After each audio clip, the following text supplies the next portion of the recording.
a deck from an IMO um, right now that I have a bunch of guys who've been introduced to us by this IMO. And I didn't love the deck, but it was uncomplicated. And I was able to work with it to kind of boil it down to a deck about risk, taxes, and income. Okay. And it was a COVID-19 focused deck, but we were able to address the risk in taxes and income, all in light of what's been going on with COVID-19. Essentially, like, using the risks that have been thrown up in our faces as an opportunity to talk about how you might, what you might look to do with income based, with these kinds of risks in mind. And I got to tell you, it was not very complicated. And the offer at the end is a very highly structured offer for a written income plan. Okay. So here's the struggle. Most advisors would say, like, oh yeah, but that's just where we start. We're going to do a tax analysis, and we're going to do long-term care analysis, and we're going to give advice on this, that, and the other thing. And I say, that's great, but on this presentation, you're going to focus on about 1/16 of what you can do for this person. And your offer is going to represent about 1/16 of what you can possibly do. But that 1/16 will be something that you will have built a case for in the entire 30 to 40 minutes of your presentation. You'll be building toward that offer. And by the time you get to the end where you present that offer, people will be jumping all over you to get that offer. And that's what my guy in Wisconsin did. He just did exactly what we told him to do. and he pulled off the offer like a champ. And it's just so exceedingly simple. And by the time you get to the end of this, you have the whole dynamic of the presentation, the whole dynamic shape of the presentation comes to a climax kind of at the end on that last offer slide. And then I have my team convert people to meetings. And we have a very specific way of doing that. So I think, for somebody like Tom, if we could jazz him up a little bit. But Philip, I don't want to gloss over that one statement that you just made, because that seemed kind of important. Did I hear you say that you have a team that helps with the appointments? So we have a methodology, and it involves. So I've trained my team how to do that. So I don't host these presentations, but I have a team of 2 guys who are my professional event hosts, and they host every single presentation that we do. So they handle all the tech, and they do the initial introductions, and at the end, after the advisor talks about his offer, my host, he then says, and now Greg's going to tell you exactly how to get that offer. So during the entire presentation, we never ever once have talked about a meeting, booking a meeting, booking a strategy session, meeting with me, or any of that. We're completely focused on what's in it for the attendee. And then we build toward the offer.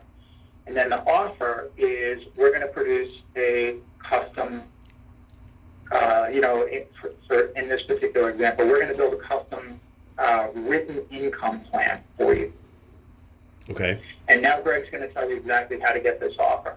So we never once have talked about any of that awkward, inappropriate stuff about booking a meeting with somebody who you never met before, which is weird. Sure. We put it all in terms of the offer. And then my guys have a rehearsed practice technique, 3 different ways to get people to sign up for that offer. And they run that whole end of meeting bit right there. It takes about 5 minutes.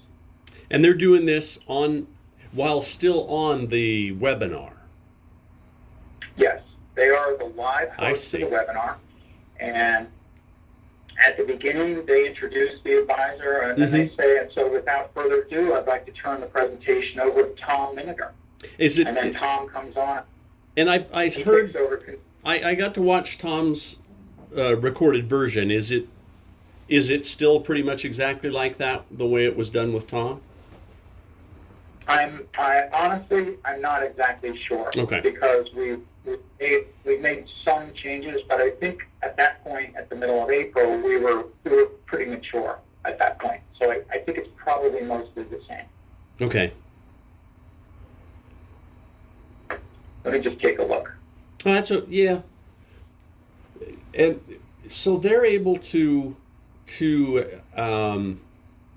I don't know, lock down at least an initial commitment for a meeting right there during the webinar, right?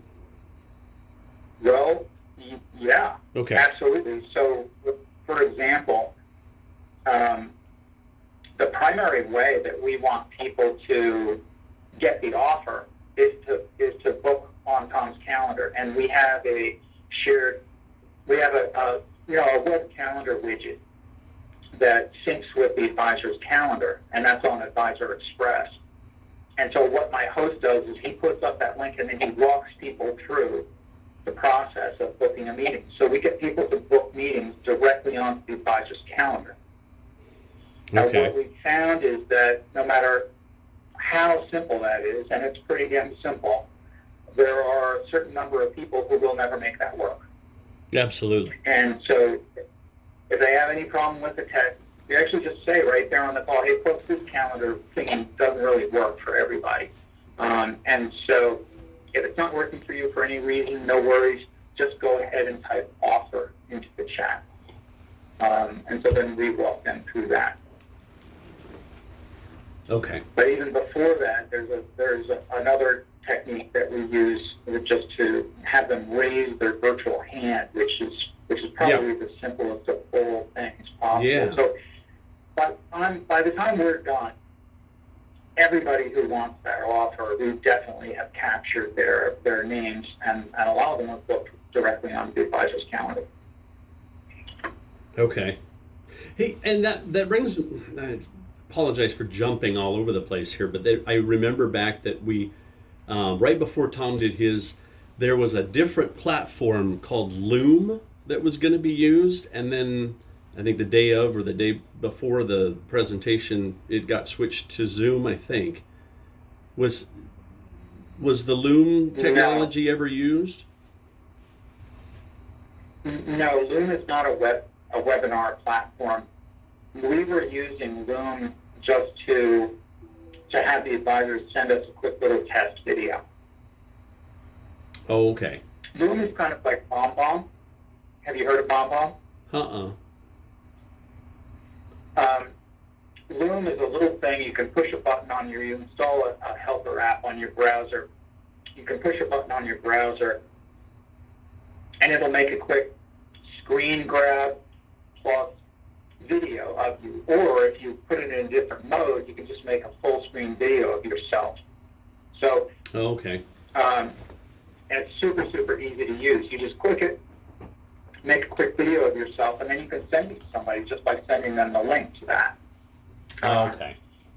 And so we use that with our advisors if we haven't worked with them before and we don't know what their camera looks like. We have them make a quick Loom video and send that to us just so that we can see if the camera looks like crap or not. Okay. But that has nothing to do with the webinar platform. We Okay. use the Zoom webinar platform. Yeah, misunderstanding on Tom's part then. Not uncommon.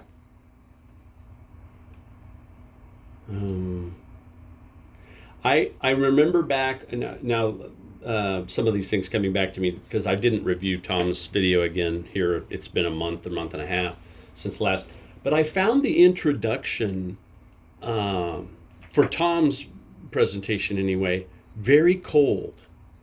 The guy giving Tom's bio stumbled over some of the credentials. It was obvious he was reading a script. I got the feeling that this guy had never met Tom Miniger ever, and was just somebody paid to give an introduction.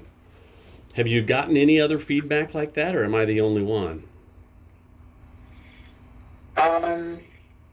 We have actually not gotten any other feedback like that, but Okay. it's possible that may have been. Let me just take a look and see who the host was.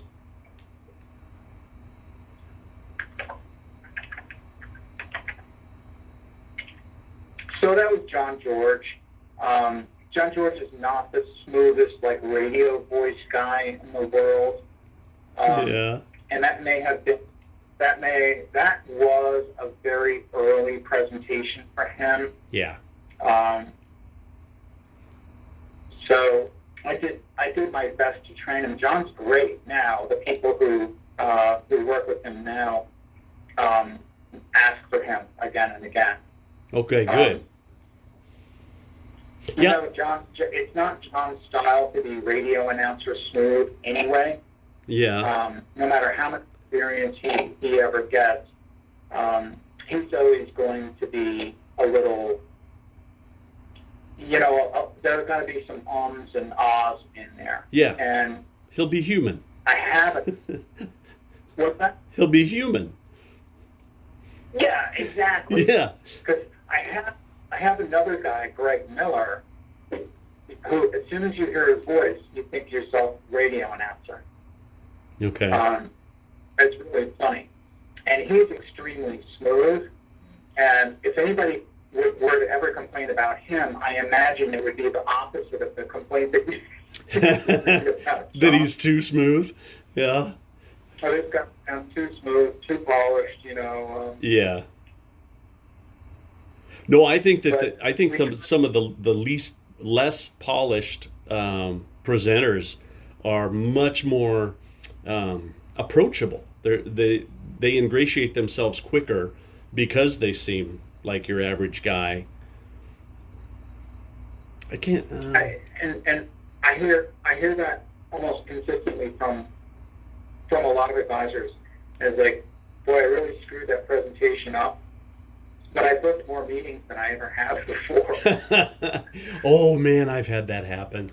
I've had those where I just walked away going, we're not going to set a single appointment from this meeting. And sure enough, gangbusters. Like, what? And then you try to think, what did I do differently? How do I replicate this? Yeah. Oh, that was another question I needed to ask. The handoff style that I've had success with agents, where I go out with Tom or with Brad or Isaac or Greg Chick and we do the presentations, but I'm kind of the broker, analyst, expert, and these guys are my interface with the clients. Do you have anybody doing something like that? Yeah, we just ran an Ed Slott campaign. Okay. You know who Ed Slott is, right? Yeah. So, I mean, this is not a fair comparison because Ed Slott's got all of this fame Yeah. going on for him. But we ran a campaign for an advisor who's in his elite advisor program. And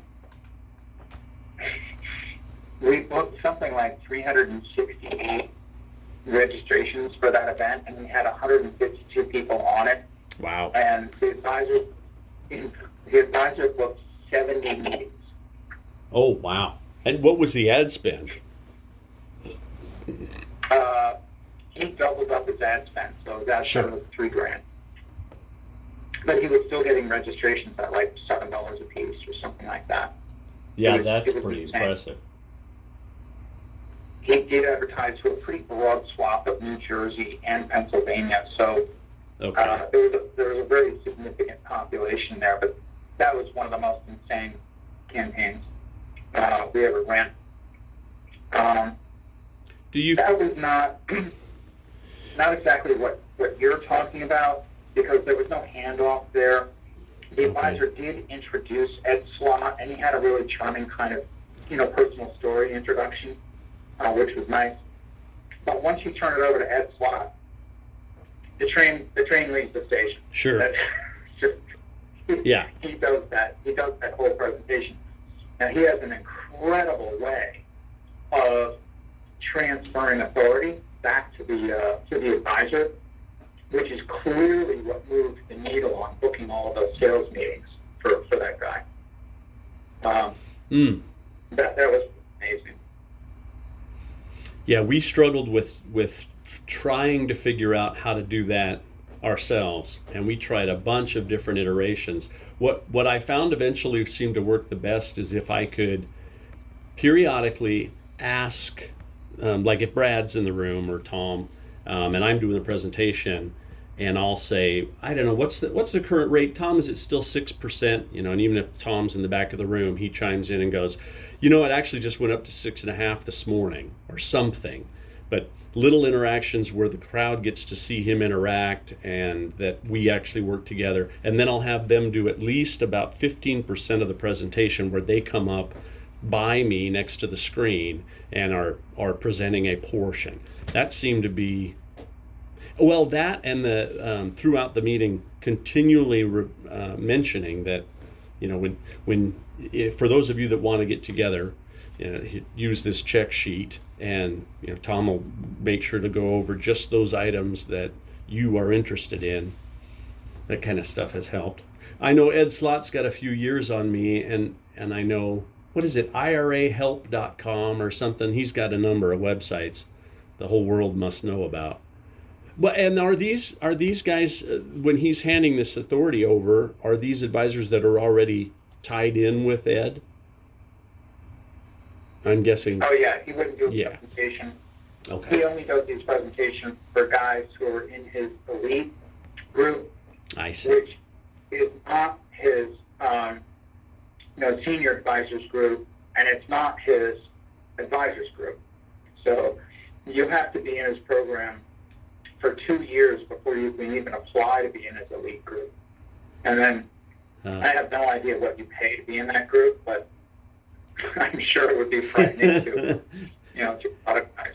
Probably pretty big. But that advisor is going to make, my conservative estimate is between $300,000 and $400,000 from that one presentation.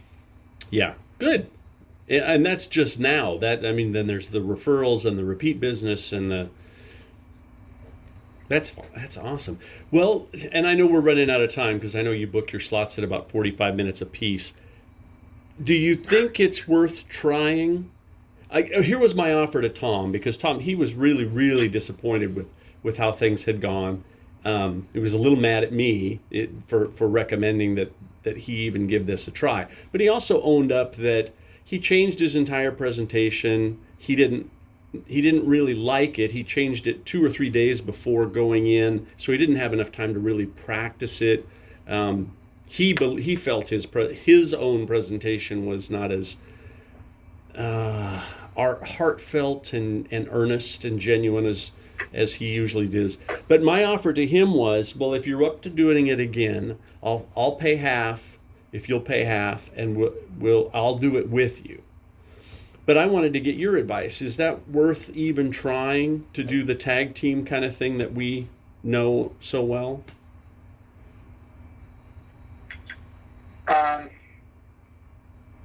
So I have a couple of guys in Texas who do that, and they're very successful. They actually just gave a presentation about an hour and a half ago. They're doing these lunchtime presentations. And their Mutt and Jeff, their Mutt Jeff routine is really incredibly cute. Okay, so this is great. They had 27 attendees on their meeting. That's awesome. Nice. Wait a second. Is that the right meeting? No, that's not the right meeting. Okay, they had 37 attendees today, and this is an annuity check campaign, which has been a little expensive for them. I mean, their registrations are coming in at about $41 a piece. Mm. But it's a different kind of thing, right? This annuity check campaign zeroes in on people who own you have to have people who own an annuity. Ah, okay. And so we're doing advertising, and all of our advertising is designed around getting people who don't own annuities to stop looking at the ads. Well, that would be tough. We qualify them. We qualify them at several different points. And we do that just by saying, if you own an annuity, this presentation will show you how to blah, blah, blah. Okay. But the main point I'm trying to make is that we're kind of fishing for needle in a haystack a little bit. So that's why the registrations are a little on the expensive side. But when it comes right down to it, if you're looking for a very specific fish, and this is what I told John, my client, if you're looking for a very specific fish, it's going to take, a little bit more time and effort to get that fish on board. So sure. I think he did really well. Okay. Geez, he had 76 signups, and he had 37 people show up. That's almost a 50% show up rate. That's awesome. That's not bad. That's awesome. Huh. Especially for such a specific target. The reason I mention him is that he does a Mutt and Jeff with his partner Jim. They're sitting side by side on camera at the same time. Their handoffs are amazing. They don't even look at each other. Yeah. John will say, blah, blah, blah, blah, blah, and then he'll stop, and then Jim will, come right in on the heels of that, and he'll say, yes, and, and then wherever he stops, it seems, so they do this kind of back and forth Mutt and Jeff thing throughout the whole presentation. Apart from being really entertaining, it's really unique the way they do it, and I think it really adds to the presentation. So, if you guys wanted to do something like that, I think that would be awesome. The thing that I would say, though, Greg, is I need you to do a different presentation than you would normally do. Yeah. That presentation that I'm gonna look back at what Tom did.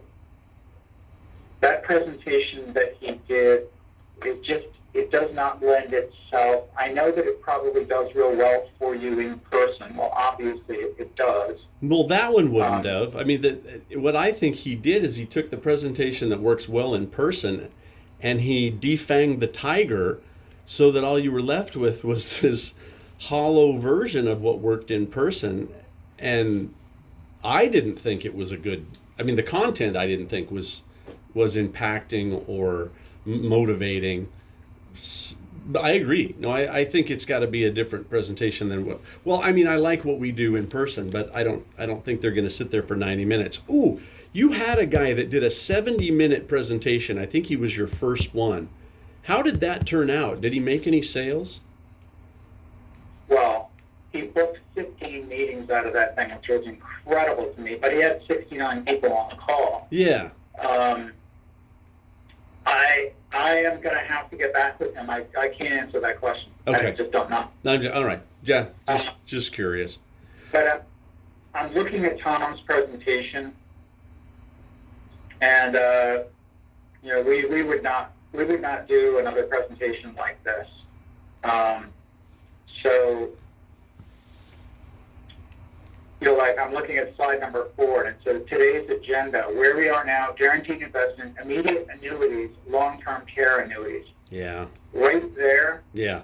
I would never make a specific type of instrument. I would never feature a specific type of instrument, and if I did, I would never have to be an annuity. No, I agree with you. Yeah, it was not done well. Yeah. And then the next slide is how we are different. Yeah. You haven't even told people what's in it for them yet. I know. You're way out of place saying how we are different. Yeah. Our product services is the next slide after that. Again, that's going from bad to worse. Yep. Nobody cares about your products and services. All they care about is what they want to know about. Yeah. And ostensibly, what they came to the presentation to hear about was protecting retirement income. And so what we found is you need to get to that first. You need to have the wisdom first. Yes. Yeah. They don't care how much you know until they know how much you care. And you've got to do the what's in it for me. I agree with everything you've said. Which is why I wanted to offer, because he also wouldn't let me help him put the presentation together. I offered, and he said, no, I think I've got it. I won't. No. Anyway. Hey, I don't want to keep you too long. I know we're over our time already. You've given me some good tools to think about, or I'm going to play with some ideas around the presentation, the tag team. You mentioned something about Ed Slott being really good about handing off the authority. Is there a specific trick, or is it replicatable? Replicatable? Is that a word? Replicatable. I think it is replicatable, and one thing I never do is I never share presentations from one advisor with another advisor. Sure. Either the recordings or the decks. I think if I start to do that, then I can't be trusted. No. That would be your undoing. Basically. Yeah. Yeah. But I kind of feel like, in the case of Ed Slott, it's almost like a Channel 13 show. So I kind of feel like I can share that with you. Plus, I can't imagine, there's nothing in there that's a competitive advantage for this particular advisor. Plus, this particular advisor's in freaking Pennsylvania. Sure. So if you wanted me to share that recording with you, you could take a look for yourself, and you would be able to pick out. Oh. Ed's not bashful. He touts this guy like at least 6 different times, if not 8 different times during his presentation, and it's very powerful. Well, I'd love to see it. If you wouldn't mind sharing it, I would watch it. Yeah, I'll pick that out and shoot it over to you, Greg. Thank you. I've seen him speak, I don't know, 4 or 5 times at national conferences for insurance and annuity stuff, NAFA and NALBA, and he's good. I got to give it to him. He's compelling. He is so entertaining. Oh my God. Yeah. Huh. Well, anything new on the horizon? Anything that I haven't even thought to ask about? No.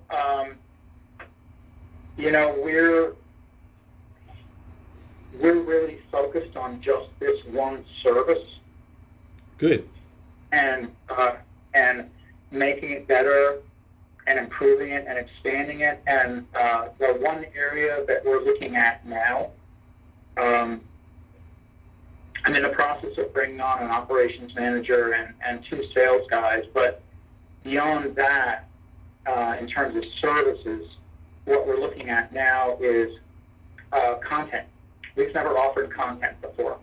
Oh, but wow. It's clear to me that, we know what works. Yeah. In terms of content structure and programs. And the thing that's going to work for advisors is to take their normal presentation and split it up into like 6 or 8 different presentations. And begin the year with a presentation where they open it up and it's a retirement income presentation. You talk about nothing but income. And so in the income topic, sure, you're going to touch on Social Security. You're going to touch on different types of income. You're probably going to touch on why you shouldn't rely on the market for income. But it's going to be income, and then the offer is going to be for a written income plan. But so that's like a typical classical first presentation. But at the beginning of the presentation, we're going to have guys say, hey, this is the first of our spring series of presentations. Retirement is a deep topic, and everything that we talk about is interrelated. And the things that we talk about include income, taxes, long-term care, this thing, that thing, and the other thing. So we're going to run a whole series of presentations this spring on these topics. And today, we're going to kick off that series by delving deeply into the topic of income. And then you do basically a show, as if it was a radio show, on income, and you make the offer. You make that one offer, and then 3 weeks or 4 weeks down the road, you do another webinar, but it's on the next topic. Yes, taxes. Taxes in retirement. Brad and I worked for about a month on a virtual version of what we've been doing for 16 years out in the real world. And then he stopped and he said, I don't want to do it this way. I want to do a series of short single topic monthly presentations. And so we scrapped that whole thing, and he's now working on scripts for I think he wants to do 5 different sections, but do exactly what you just said. And I think it's a great idea. And he's going to start by marketing it just to his own client base and inviting them to come so that we can test drive it and work out the kinks and then take it to the masses. That's brilliant. Advisor Express, it's the perfect sort of tool to use for that too. Oh yeah. And we've proven that. Let's even see, this guy who did the Ed Swap presentation generated 59 signups from his own database. So that was a fair number of signups. Wow. And then our guys in Texas, they're generating 20 to 25% of their attendees are from their own database. From their own database. And by the way, those are the people who are the most likely to attend, and they're the people who are most likely to transact. Yes, every time. So, yeah. And the more times they come back and attend, the more likely it is that they'll buy. And that's the whole idea. Yeah. Because you may talk about income one time, and they're like, "Oh, that was a very impressive presentation," but they're not inspired to do anything. Yeah. But the next time you talk about Social Security, and they're like, "Wow, I didn't know about those 4 things. I got to call him up and get going." And oddly, Philip, we started this about 5 years ago. We just invite people back that set an appointment. We had good conversations with them. For whatever reason or another, we just didn't get to close the sale yet. We invite them back again. So it's been 8 weeks since they saw us last time. They see the exact same presentation, even the same jokes, and somehow the lights come on a little bit brighter. And sometimes it takes a third time. An exact same presentation. And they keep coming back. I don't know if it's just the free lunch or it's a lot of information to try and take in all at once, but sure enough, the second, third, sometimes fourth time through, they buy. It's crazy how easy it is. And they even help make sales before they even buy, because they'll sit at the round table in a semicircle and they'll nudge the guy next to him and go, "Hey, watch this next part. It's really good." And, yeah. Hey, I better run. Okay. Thank you so much for taking the time. It's good to catch up with you. Been a while. Yeah, it's great to talk to you too. I obviously have not transacted very much business on the insurance side, but it's really just because I've been so incredibly busy. Yeah, Let me know if I can do anything for you. I will. Yeah, likewise. What happened with your cadre of people that came to watch you do your presentation? Any? So I had, they all were like deer in the headlights once COVID hit. Oh yeah, They were all like, we're not doing. yeah, And I was like, I even offered virtual meetings. They're like, no, we're not making any decisions. yeah, yeah. We've been both Isaac and Brad had seminars within a couple weeks of the shutdown, and they got the exact same thing. Don't want to do anything right now. Nothing. Well, yeah, if we can help. Hey, and if you run into any guys that just need somebody that can offer them a better selection of annuities, or I don't know, a better in-depth analysis of what annuities work well. Somebody looking for an FMO, keep us in mind. I certainly will. Hey, any further work from Clifford Wright? No. That's a good thing. And we were kind of worried that he was shopping awfully aggressively. Yeah. Well, and how about Mr. Snow White? Has he made the transition to virtual marketing? Yes. So Good. he did a presentation with us recently, and I'm just going to call up his dashboard. He registered 131 people, 62 of them from his own internal database, and 69 from his social media campaign. So he was getting registrations at $22 a piece. Nice. Pretty significant. He had 61 people attend. Awesome. So that was a spectacular result. And he booked about 15 meetings Good. from that. A lot of meetings directly onto his calendar. Now, what he said was, because we're in the process of booking another one. Well, He that's did good. not feel like very many of them were that qualified. So his results from this, he didn't feel were that great. Okay. My personal, advice to him was, you really should not worry about that. I mean, Yeah. What you should really look at is that all the numbers worked for you. You might have had a bad batch of meetings, but Yeah. everything worked. You got registrations, you got attendees, Yeah. You converted them to meetings. Everything is working there. You just need to keep cranking the grind handle on the side of that thing. Yes. And every one of those people that actually saw or heard your presentation have assets. They are potential buyers. Right. Yeah.